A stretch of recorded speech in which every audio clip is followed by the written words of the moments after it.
Is Russia sharing nuclear secrets with Iran in exchange for Iranian missiles? Both the US and the UK say they have reason to believe this is indeed true. At their Friday summit in Washington, D.C., UK Prime Minister Kier Starmer and US President Joe Biden understood to have discussed this aspect, along with strengthening military cooperation between two of the West's biggest adversaries. Earlier reports have revealed that Iran had accumulated 4 significant quantities of enriched uranium that could be used to make a nuclear bomb, while Britain, France and Germany have warned Tehran that has built up its supply of uranium. It is not clear whether Iran has the capabilities to build a nuclear weapon from it. What is, however, clear is that Iran has become a key enabler of Russia's air and ground campaign in Ukraine. Now, US says that dozens of Russian military personnel have in fact trained in Iran using the Fateh 360 missile, which has a range of 120 kilometers. Just last week, US Secretary of State Anthony Blinken warned on his trip to London that the two countries were creating even greater insecurity across the world through their activities. Dozens of Russian military personnel have been trained in Iran to use the Fateh 360 close-range ballistic missile system, which has a maximum range of 75 miles. Russia has now received shipments of these ballistic missiles and will likely use them within weeks in Ukraine against Ukrainians. Russia has an array of its own ballistic missiles, but the supply of Iranian missiles enables Russia to use more of its arsenal for targets that are further from the front line, while dedicating the new missiles it's receiving from Iran for closer range targets.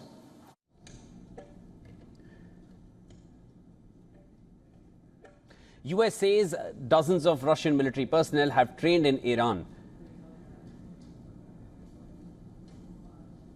Tehran has denied the allegations of supplying missiles to Russia. The alliance between Iran and Russia is evidence of a broader strategic partnership, and this growing cooperation between Moscow and Tehran is forcing the West to recalibrate its response in the light of the now emerging nuclear threat.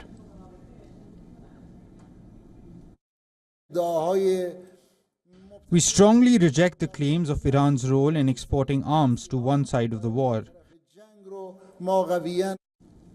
All right, for more on this, we are now being joined by Colonel Rich Outzen, Senior Fellow at the Atlantic Council and the Jamestown Foundation. Colonel Outzen, always a pleasure speaking with you and hearing your thoughts on trending matters. So, this growing cooperation between Moscow and Tehran, which now also has a nuclear moniker attached to it, owing to these recent reports, when you see this in the backdrop of the ongoing Russia-Ukraine war, escalations in West Asia and the assassination of Ismail Haniyeh in Tehran, after which Tehran vowed a major retaliation against Israel, which has not happened yet. What kind of a dimension does this now add to the already brewing tensions?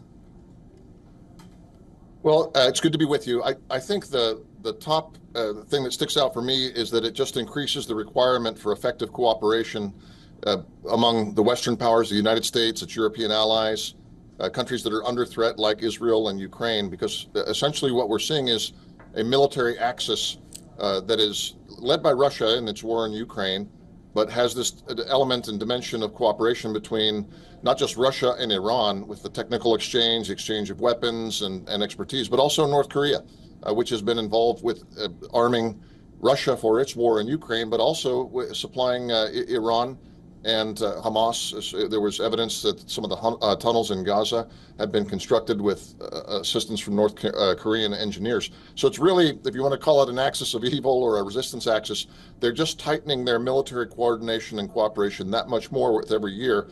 And that means the West has to be even that much more coordinated if it wants to stop the aggression of the Russians in Ukraine and the aggression of Iranians regionally targeting Israel and others. Colonel, now there are a few statements that have reportedly come in. I wanted to get your thoughts on that. Pentagon officials reportedly said that US can't supply many more long-range missiles to Ukraine because it needs to keep a healthy reserve for itself in case there was an outbreak of fighting in Europe or Asia, essentially aiming or talking about China here as well.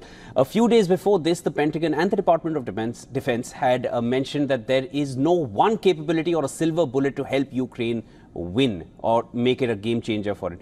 Do you find it plausible that a defense giant like the US needs to pull back from arming Ukraine to prepare its own reserves? Just give us your thoughts on these statements.